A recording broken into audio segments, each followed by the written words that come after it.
মহান আল্লাহ তাআলা মানুষকে সঠিক পথ দেখানোর জন্য প্রত্যেক যুগে নবী ও রাসূল পাঠিয়েছেন। আর এইসব নবী ও রাসূল যে মহান আল্লাহর তরফ থেকে পাঠানো তা সত্য। তার নিদর্শন স্বরূপ তাদের মাধ্যমে আল্লাহ কিছু অলৌকিক ঘটনা দেখান, যাতে করে তারা নবীদের নবুয়তের সত্যতা প্রমাণ জানতে ও বুঝতে পারে এবং তাদের প্রতি ঈমান আনার পাশাপাশি মহান রবের উপর ঈমান আনতে পারে।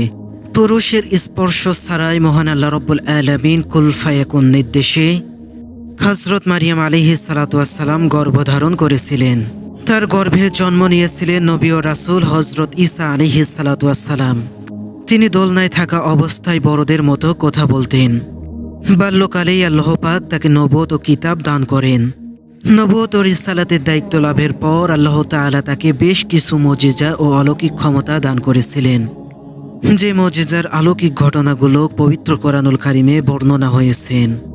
পবিত্র কোরআনুল কারিমে সূরা আল ইমরানের ৪৮ নম্বর আয়াতে মহান আল্লাহ রাব্বুল আলামিন বলেছেন, আর বনি ইসরায়েলের জন্য রসূল হিসেবে তাকে মনোনীত করবেন। তিনি বললেন, নিশ্চয়ই আমি তোমাদের কাছে তোমাদের পালনকর্তার পক্ষ থেকে নির্দেশসমূহ নিয়ে এসেছি। তা হলো, আমি তোমাদের জন্য মাটির পাখির আকৃতি তৈরি করে দিই, তারপর তাতে যখন ফু দেই তখন তা আল্লাহর হুকুমে উড়ন্ত পাখিতে পরিণত হয়ে যায়, আর আমার স্পর্শে সুস্থ হয়ে ওঠে জন্মান্ধ ও কুষ্ঠরোগী। আর আমি আল্লাহর হুকুমে মৃত্যুকে জীবিত করে দেই। আমি তোমাদেরকে বলে দেই যা তোমরা খেয়ে এসেছো এবং যা ঘরে রেখে আসো। এভাবে আল্লাহ তাআলা হযরত ঈসা আলাইহিস সালাতু ওয়াস সালামকে বেশ কিছু অলৌকিক শক্তি দান করেছিলেন। এর মধ্যে অন্যতম কোনো অন্ধ ব্যক্তির চোখে ফু দিয়ে বা স্পষ্ট করলেই অন্ধ ব্যক্তির দৃষ্টি ফিরে আসতো। আবার কুষ্ঠরোগীর গায়ে হাত বুলিয়ে দিলে রোগ ভালো হয়ে যেত। দীর্ঘদিনের মৃত্যু ব্যক্তিকে নাম ধরে কুম বিইজনিল্লাহ বললেই ওই ব্যক্তি জীবিত হয়ে যেত। কেউ বাড়ি থেকে কি খেয়ে এসেছে এবং বাড়িতে কি রেখে এসেছে তিনি তাও বলে দিতে পারতেন। হযরত ঈসা আলাইহিস সালাতু ওয়াস সালাম তার অনুসারীদের জন্য আল্লাহর পক্ষ থেকে জান্নাতি খাবার মায়দা তথা বেহেশতি খাবার সমূহ দস্তরখানার ব্যবস্থা করেছিলেন। আল কোরআনে মায়দা নামে একটি বিশেষ সূরাও আছে। এই মায়দা ছিল নবুয়ত ও রিসালাতের বিশেষ প্রমাণ। এই সব ছিল ঈসা আলাইহিস সালাতু ওয়াস সালামের বিশেষ ক্ষমতা। তিনি প্রয়োজনের আলোকে নবুয়ত ও রিসালাতের সত্যতায় এগুলোই প্রয়োগ করতেন। হযরত ঈসা আলাইহিস সালাতু ওয়াস সালাম ছিলেন বনু ইসরায়েলের বংশের সর্বশেষ নবী ও কিতাবধারী রসূল। তিনি ইনজিল কিতাব লাভ করেছিলেন। তারপর থেকে শেষ নবী হযরত মুহাম্মদ সাল্লাল্লাহু আলাইহি সাল্লাতু ওয়াস সালাম এর আবির্ভাব পর্যন্ত আর কোনো নবী আসেনি। এই সময়টাকে রসূলের আগমনের বিরতিকাল বলা হয়।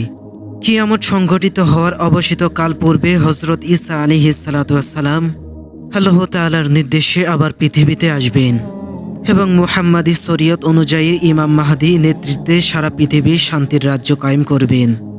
হযরত ঈসা আলাইহিস সালাতু ওয়াস সালামের আলোচনা করতে গেলে প্রথমেই এসে যায় তার মা ও নানির কথা, কেননা তাদের ঘটনাবলীর সঙ্গে ঈসা আলাইহিস সালাতু ওয়াস সালামের জীবনের গভীর যোগসূত্র রয়েছে।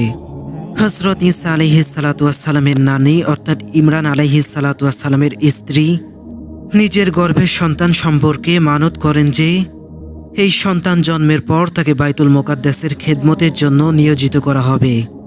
তিনি ভেবেছিলেন তার গর্ভের সন্তান হয়তো পুত্র হবে, কিন্তু দেখা গেল তিনি কন্যা সন্তান জন্ম দিয়েছেন। হযরত ঈসা আলাইহিস সালাতু ওয়াস সালামের মা হযরত মারিয়াম আলাইহিস সালাতু ওয়াস সালামের জন্মের ঘটনাবলী সূরা আল ইমরানের ৩৫ থেকে ৩৮ আয়াত পর্যন্ত বর্ণিত হয়েছে। হযরত মারিয়াম আলাইহিস সালাতু ওয়াস সালাম জন্মের পর একটু বড় হলেই তাকে বাইতুল মুকাদ্দাসের খেদমতকারিনী হিসেবে হযরত জাকারিয়া আলাইহিস সালাতু ওয়াস সালামের তত্ত্বাবধানে সম্পন্ন করেন। জাকারিয়া আলাইহিস সালাতু ওয়াস সালাম বাইরে থেকে এসে মারিয়াম আলাইহিস সালাতু ওয়াস সালামের কক্ষে প্রবেশ করলে দেখতেন অমৌসুমী ফলের ভরপুর। তিনি তাকে জিজ্ঞেস করলে জবাবে বলেন, এসব আল্লাহর পক্ষ থেকে আমাকে দেওয়া হয়। এভাবে মারিয়াম আলাইহিস সালাতু ওয়াস সালামের কক্ষে অবস্থান করতেন আর বাইতুল মুকাদ্দাস খেদমত করতেন। তার কক্ষের পূর্ব দিকে খেজুর বাগান ও ঝর্ণাধারা ছিল। সেখানে তিনি পর্দা টানিয়ে মাঝে মধ্যে পায়চারি করতেন। একদিন সেখানে পায়চারি করছিলেন, এমন সময় হঠাৎ মানুষের বেশে হযরত জিবরাইল আলাইহিস সালাতু ওয়াস সালাম উপস্থিত হন। স্বাভাবিকভাবেই তিনি ভীত হয়ে পড়েন। নিজেকে পুরোপুরি আড়াল করে নেন। জিব্রাইল আলাইহিস সালাতু ওয়াসসালাম বললেন, মারিয়াম, ভয় পেও না, আমি তোমার রবের তরফ থেকে এখানে এসেছি তোমাকে একটা সুসংবাদ দিতে। সুসংবাদটি হচ্ছে তোমাকে পুত্র সন্তান দেওয়া হবে। মারিয়াম আলাইহিস সালাতু ওয়াসসালাম বললেন, এটা কিভাবে সম্ভব? আমাকে তো আজ পর্যন্ত কোনো পুরুষ স্পর্শ করেনি। এরপর জিব্রাইল আলাইহিস সালাতু ওয়াসসালাম আল্লাহর পক্ষ থেকে তার মধ্যে পবিত্র রূহ ফুঁকে দিলেন। এতে করেই হযরত মারিয়াম আলাইহিস সালাতু ওয়াসসালাম গর্ভবতী হলেন। এরপর আল্লাহর পক্ষ থেকে হযরত ঈসা আলাইহিস সালাতু ওয়াসসালাম ভূমিষ্ঠ হলেন। লোকলজ্জায় তিনি লোকালয়ে আসতে কিছুটা সংকোচ বোধ করছিলেন।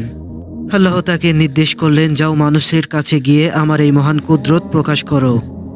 লোকেরা তাকে এই সন্তান সম্পর্কে জিজ্ঞেস করলে তিনি বলেছিলেন, আমি এর জবাব দেব না, আমার কোলে সন্তান তোমাদের সব প্রশ্নের উত্তর দিবেন। লোকেরা দোলনার শিশু ঈসা আলাইহিস সালাতু ওয়াসসালামকে জিজ্ঞেস করলেন। তিনি পবিত্র কোরআনের ভাষায় তিনি বললেন, আমি আল্লাহর দাস। তিনি আমাকে ইনজিল কিতাব দান করেছেন এবং আমাকে নবী করে পাঠিয়েছেন। আমি যেখানেই থাকি তিনি আমাকে বরকতময় করেছেন। তিনি আমাকে কাঠন নির্দেশ করেছেন, যতদিন আমি জীবিত থাকি ততদিন যেন সালাত এবং যাকাত আদায় করি, আর আমি যেন আমার মায়ের অনুগত থাকি। আল্লাহ আমাকে হতভাগ করেননি। হযরত ঈসা আলাইহিস সালাতু ওয়াসসালাম বড় হবার পর তিনি ইহুদীদের চক্রান্তের শিকার হয়ে নির্যাতিত হয়েছিলেন। অবশেষে আল্লাহ তাকে সশরীরে আসমানে উঠিয়ে নিলেন। কিয়ামতের প্রকালে তিনি পৃথিবীতে এসে ইমাম মাহদী আলাইহিস সালাতু ওয়াসসালামের নেতৃত্বে সারা পৃথিবীতে শান্তি কায়েম করবেন।